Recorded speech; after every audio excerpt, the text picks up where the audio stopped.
specific wisdom on what to do with the two harlots and the baby, but he did have a huge amount of resources, and he came up with an answer. And so like we've taken Psalm 94, right, and applied it to oppression that we see today in abortion and other things going on. And so there's an answer in the old for the new.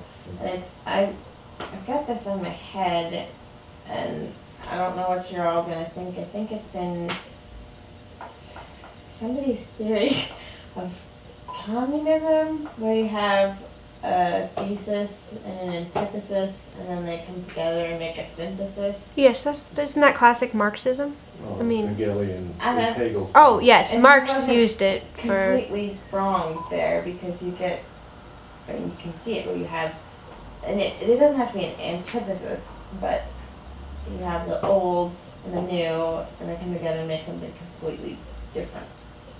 And the old informs the new. So I don't know what you're gonna do with that, but it's out there now. I mean, really, it's kind of like Christ fulfilled all the scriptures, and then now we have something else to do. Yeah. It's over. Yeah, and he said that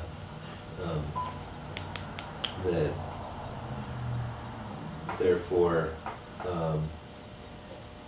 the teacher will bring out of his storehouse the old and the new. I'm not remembering exactly how that went, but it was interesting because he said, "Have you understood these things?" And you know, he doesn't just tell them to, now you have the better thing, and this is where we go, and don't worry about that other stuff anymore.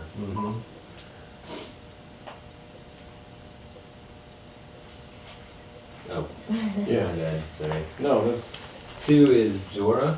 yep. I was listening helped you. Do you think it has helped you to read? Good question. Well, yes. Thank you.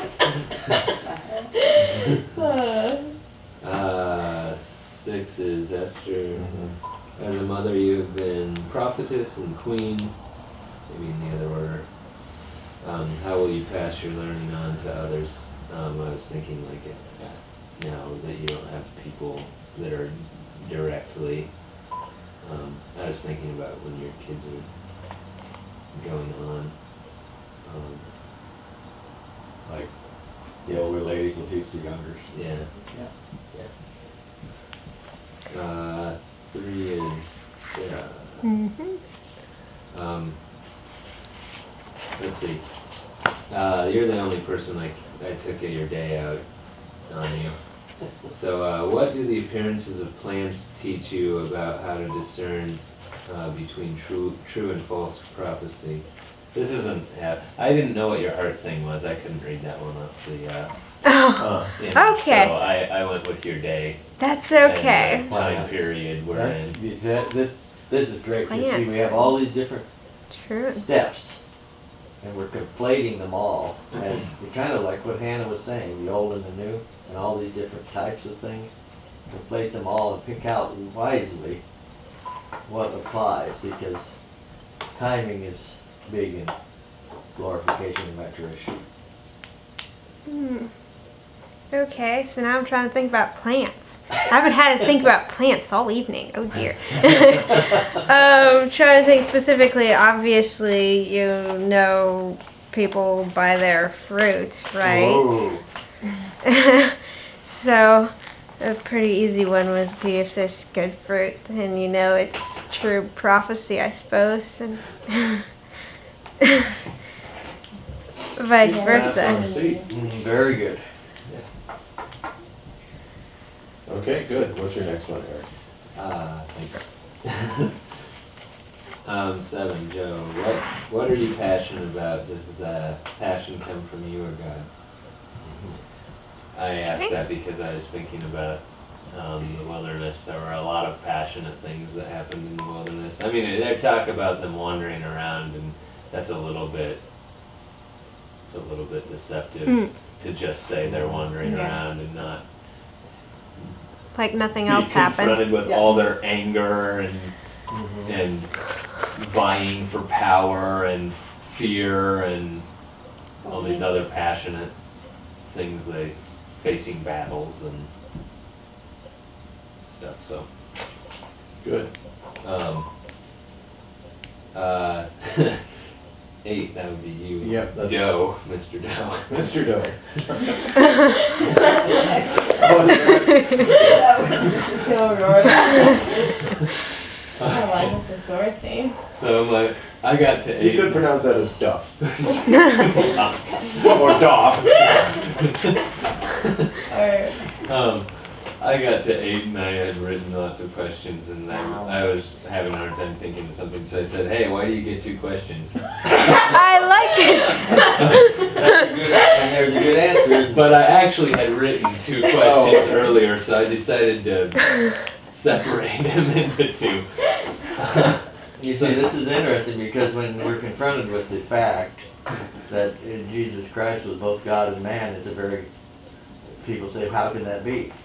And here in the game or whatever, here's a guy who's two questions, two people. How can that be? We're recapitulating creedal questions. that's right.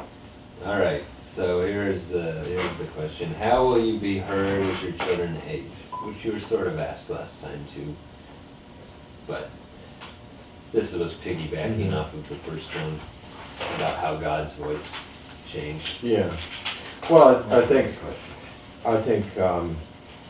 a major thing is being able to recognize the growth as we're trying to follow the growth in maturity and say, okay, people must go from hearing and obeying at the Dora stage to these other stages. They must do that, and as a father then you must recognize that. You must try to bring them through those stages, and then when they reach those stages, you've got to treat them as they have reached them, and not think they're 5 or 13 or 17 or whatever, or something like that. It So would be anachronism. Well, that kind of goes back to the taking old things and trying to do them old ways, and you've got the new stuff and ignoring the new stuff. yeah, So I'm still your daughter, but I'm still the same person I was when I was 5 years old, but you can't go back and say, well, things were good when you were 5, so let's just do it that way. So. but I think that's surprisingly common actually in not only in families but in lots of social situations. I was thinking of applying this, they say grammar is a self-consciousness of speech. We've been speaking, and we've basically had, relating to Hannah's thought, we've basically had 3 ways of speaking so far. Okay. We've had the Levitical, where I wrote all the questions and answered it, and you told people what to do. Then we have, right now, we've had questions and short answers. Now, what we're coming to, next week after tulip time, we will get into the synthesis into your solo. In other words, you take all these questions, answers, and everything that's happening, the structure, and you're learning to speak for yourself with your solo. So that would be a synthesis of everything that's gone on so far, plus a bunch of other stuff out there.